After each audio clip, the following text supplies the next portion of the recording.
Ayan, spotted yan si Miyong. Tingin-tingin pa yan sa akin, guys. Yan si Ilas, nakaupo sa upuan. Yan, nakatingin-tingin na yan. Maya-maya, yun.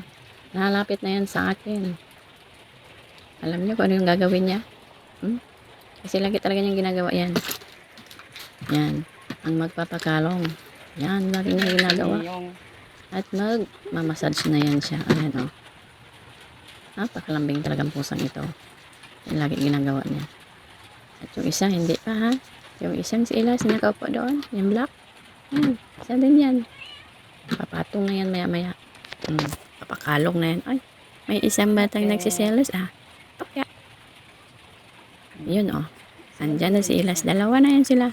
Yan sila. Ang dalawa laging nagpapakalong sa akin. Yan, ang ginagawa nilang dalawa. Talaga si Ilas. Napaka ano. Malaki na yan, binibaby pa niya. Lambing. Alaga. Lahat ng mga pusa. Yan. Ililinisan niya yan. Inaalagaan niya. Ganyan yan siya kalambing. Ganyan siya ka maalaga sa mga kasamahan niyang pusa. Napakalambing yan. Lalaki yan siya. Pero napakalambing niya. Ano? Mababait yan sila. Isang maharot. Nakatingin sa isang. Ay. Ayan, maharot. Ayan, maharot yan.